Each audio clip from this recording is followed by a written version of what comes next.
After 3 months, WM Sports is finally returning.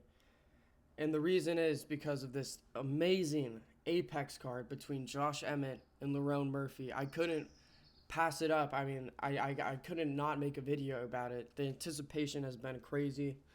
Lerone Murphy, when he threw that chair at Josh Emmett and then Josh Emmett started throwing water bottles, it got insane. I didn't know build-ups could get this intense. So in this video, I'm going to return to predict this card. And let's just hop right into it with the first fight. Vanessa, also a bunch of fights fell through. It's terrible. Davy Grant, Daniel Santos, Kennedy Nojichoku, Martin Budai. I mean, sad. I mean, Davy Grant versus Daniel Santos was actually one of my favorite fights on the card, so, it's whatever. But let's hop right into it. Vanessa Demulopoulos versus Tatalina Alencar. I think Vanessa Demulopoulos, I don't know anything about her. I've never watched any of her fights, but I saw a Nina Drama interview where she said she used to be a stripper and that she has a good clinch game because she used to clinch on a pulls. And I'm just gonna go with that. I I now have I now know who she is now. I saw her in an interview. And Tatiana Alencar. I just don't trust women with low records in MMA who are just like hopping to the UFC because I feel like that's always just like they're gonna get beat out by like girls like Vanessa Demulopoulos, girls like Sam Hughes because they have way more experience fighting the top level, and these girls are getting pulled after 4 fights to fight like girls who are just 500 and just like mooching money for like other people who would be fun in the UFC. Like they cut. Did you know they cut Al Razak Halzan from the UFC, but they're keeping people like Tatalina and Alan Carr and Estela Nunez. It's pretty unbelievable, but I'm going Vanessa. I feel like I spent already too much time on this fight, so let's move on. Uran Satibadiev versus Martin Budai. Uran Satibadiev is a LFA fighter who, I was watching some of his film, and he's just solid everywhere. He has really heavy hands. His takedown game is pretty good.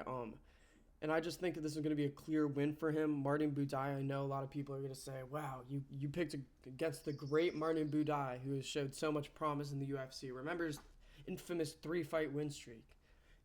I love all that stuff, but I just think Martin Budai is a waste of space. His Andrei Arlovsky fight kind of showed it most, where Martin Budai is not a dangerous guy. He's just like all these European fat guys. They have this like hungry mentality until they get into the UFC, and then once they get their first paycheck, you won't see them train again. They're the last guy into the gym. They're the first guy out. You know what I'm saying? Like Martin Budai has shown disimprovement since his UFC debut. And Uran keeps in shape. He's fast. He has heavy hands, and I just think he's explosive, way more explosive than Martin Budai, who's gonna try to make it boring, and it's just not gonna work. I have Uran, and let's move on. Victor Henry versus Pedro Falco. Victor Henry, I think he's a solid fighter. I rewatched his Charles Jourdain fight. I just think it was really clear that he has solid, like stand up. Like his leg kicks are pretty solid. He can hold his own. I know Charles Jourdain is very hittable, but Victor Henry was able to, just like land on him consistently until he got subbed. Pedro Falco in his UFC debut against Victor Henry showed absolutely nothing. He showed that he can shoot 6 double legs and then hold you against the fence. And I just have no faith that Pedro Falco is going to have anything for Victor Henry, who's already showed against guys like Muhammad Yahya and other fools. He's been in the UFC for a long time. Guys like Ronnie Barcelos, that he can kind of just show that he's consistent, that he's able to stuff takedowns, that he's going to definitely be able to deal with Pedro Falco, who really isn't all that. He hasn't really showed anything. He's kind of full god. He's a full guard camper, and I just think he's going to sit there if he does get the takedown, and then Victor Henry will get right back up and then win on the feet. So Victor Henry, I think, has a clear victory here, unanimous decision. And yeah, also Uran is going to get a KO. I don't know if I specified that, but let's move on to what you guys were all waiting for. Stella Nunez, big return. Let's see if she can come back and make it one straight after losing 3 in a row, somehow still on the UFC roster. Luma Luke Boom, she's an actual UFC prospect who fought a lot of girls who are actually high level, and now she's fighting a girl who's almost 500 who hasn't showed anything in the UFC. Luma Luke Boom's gonna win. I don't know if it's a sub. I don't know if it's a KO.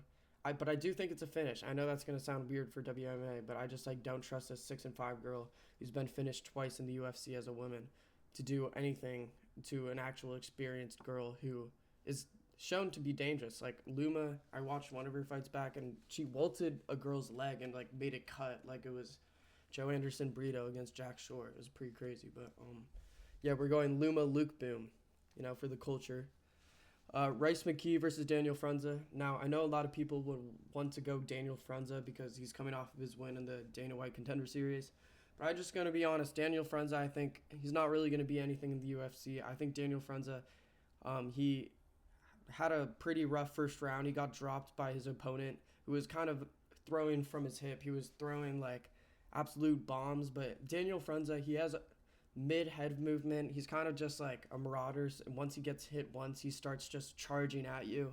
And I do think he has the power advantage here against Reese McKee, but I just think he's too open, and I think he's going to try to get too wild. I think he's coming off of his KO win where he's feeling good. But I'm going to be honest, Daniel Frunza's opponent could have been pushed over like Kimbo Slice. I forgot his name. I think it was like Big Daddy 600, the fucking fat dude with the red mohawk. He could have been pushed over, and it would have been a KO. So I just think Daniel Frunza, he's a little mediocre. Reese McKee, rewatched his Chidi fight, and I just think he made it close. I know it was really boring, and he made it boring, but I think he did what he had to do. He was trying to, be technical with it, and I just think his technicality, he's been 2 fights down in the UFC. His back's against the wall. He needs to win this. But I just think he gets the KO against Daniel Frunza. And I think it'll be pretty clear. I think he'll be a KO, like in the first round probably. I don't know. I just think Daniel Frunza is gonna walk like right into something. So, yeah, Reese McKee comes back, Cage Warrior guy. Yeah. Dion Barbosa versus Dion Belbita. Third WMMA fight on the early prelims. How lucky are we? Dion Belbita, I think she got submitted by Molly McCann. Let me repeat that. Submitted by Molly McCann. Abdul Rakat Hassan had a close fight with Cesar Almeida, a glory kickboxer. But we're keeping Diana Belbita and Estela Nunes. I'm going to go Dion Barbosa because she's Brazilian. So I'm assuming I see a gi in the background in her photo. I think she's in a jiu-jitsu gym. And that's a good sign, against a girl who's getting submitted by Molly fucking McCann. So let's just go Dion Barbosa, and we live, laugh, and learn if she loses, Okay, let's move on. Robert Valentine versus Torres Finney, the real main event. I'm going Torres Finney. I think it's a clear pick. I mean, Robert Valentine, I know it was Ryan Loder, who is a really solid grappler, but I just think Torres Finney, who is a little more dangerous on the feet, will be able to hit a lot more good transitions and a lot more level changes that get Robert Valentine on his back. And once Robert Valentine's on his back, there's no way he's getting up. I don't think Robert Valentine's going to be finished. I think Ryan Loder has a better finishing ability than Torres Finney on the ground. I do think Robert Valentine will be able to grind out unanimous decision loss, but I just think Torres Finney's control is way better than...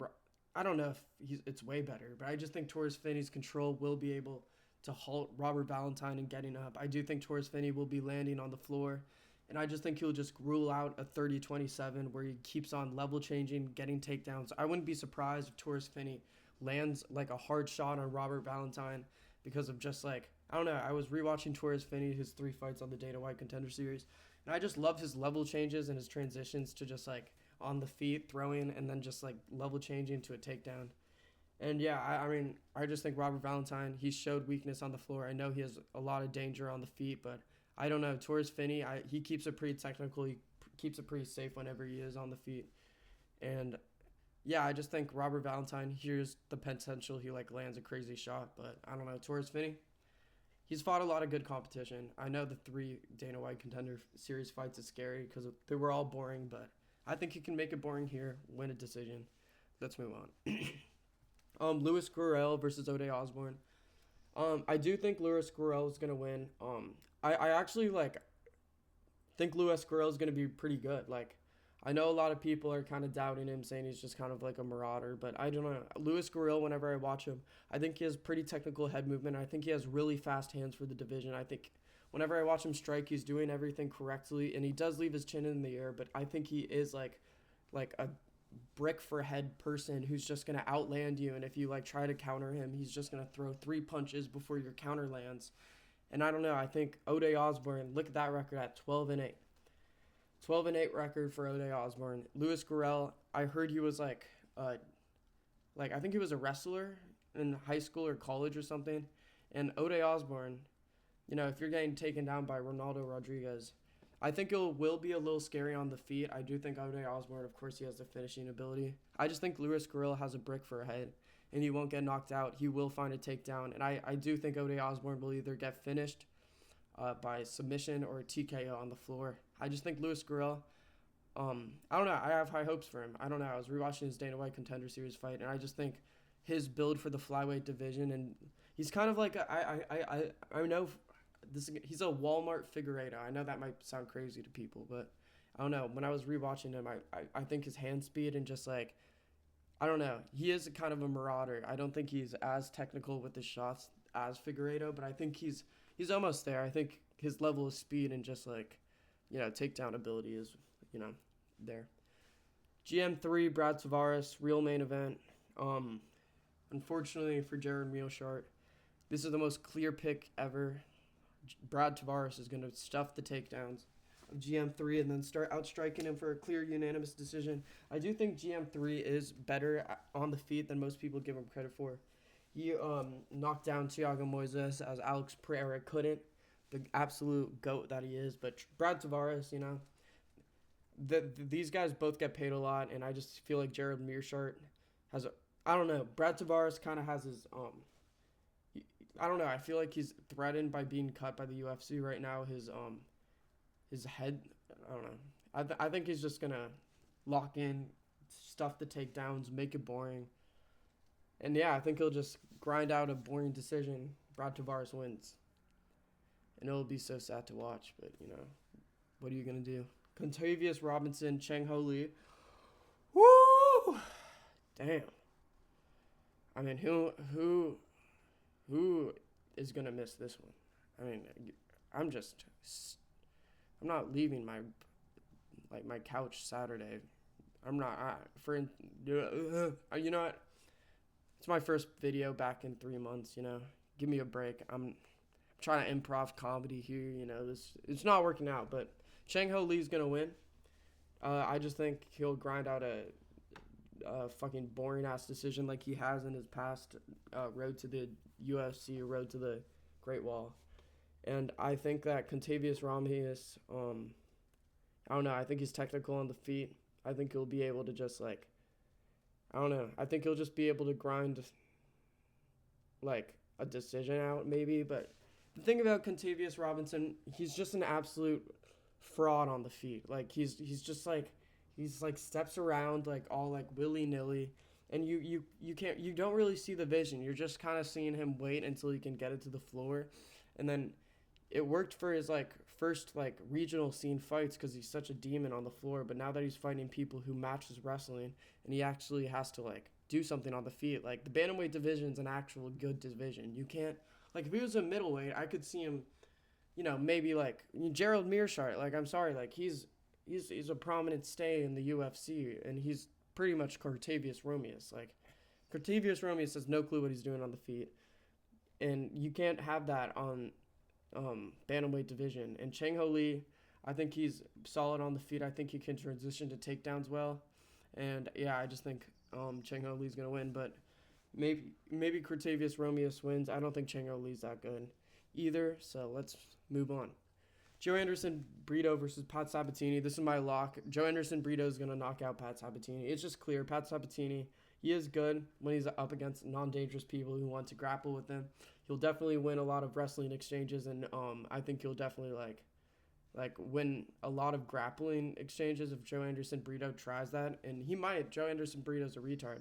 But Pat Sabatini, he's so frail in the chin. I just think Joe Anderson Brito, if he actually throws, and the thing about Joe Anderson Brito, he has all the ability in the world, but whenever you watch him fight, he'll make 20 wrong decisions in a round, and you're just like, dude, if this guy just switched brains with someone, bro, like, he would be an absolute demon. But he, like, you never know. I think it's gonna be a KO though, because Pat Sabatini, I think if he's hit with a gust of wind, he's getting fucking knocked down. So I don't know. Joe Anderson Brito, who's a large featherweight, against Pat Sabatini, who's pretty much bantamweight, a large bantamweight. Yeah, I think it's clear. Joe Anderson Brito's winning. Joe Anderson Brito beat Diego Lopez, and Pat Sabatini lost against Diego Lopez. So if you really think about it, Joe Anderson Brito is gonna win. Okay, main event: Josh Emmett, Lerone Murphy. Lerone Murphy is gonna win. Josh Emmett. I know a lot of people are gonna say Josh Emmett is a lot like Dan Ige, who had that knockdown in round one. Lerone Murphy, he grinds out a lot of split decisions, and I don't know, Lerone Murphy, he's no Yair Rodriguez, and I get that, but I'm gonna be honest. I feel like if you're a technical guy like Lerone Murphy, who just fought Dan Ige, who just had the training camp where you're not supposed to hang in the pocket, where you're keeping it fancy on the outside, and now you're fighting almost a mirror matchup in Josh Emmett. I think it is so clear Lerone Murphy's going to keep it on the outside, hit Josh Emmett with like really good shots from the outside, just keep it extremely technical, because the thing about Josh Emmett, when he needs to close the distance, he's okay, but like, dude, I'm going to be honest, Calvin Kattar was able to handle him like on the feet when he was getting landed on like some of these times, and Josh Emmett did get like the win somehow, but like Calvin Kattar was able to eat the shots, and he just was able to, like, from slick boxing, avoid a lot of Josh Emmett's shots, and in my opinion, win the fight. Lerone Murphy is a lot more dynamic than Calvin Kattar.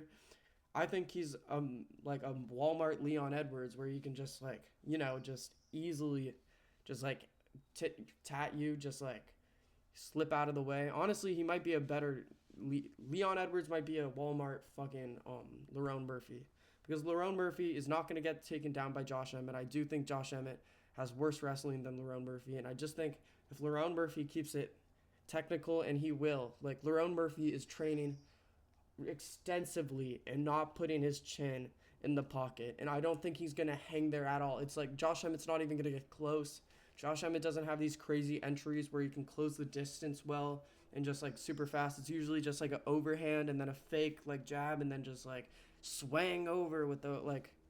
It's just the same stuff over and over. And I just think in the Yair Rodriguez fight too, like, if you just over calculate the mind of Josh Emmett and just like do a lot of feints and stuff and like draw out a bunch of reactions, I just think Josh Emmett gets overwhelmed, and he's just gonna result back to the tough guy stuff where he's just gonna run forward, and it is fun to watch. I'm not dissing it, but like the tough, just like, I'm gonna run at you and with my chin on a silver platter.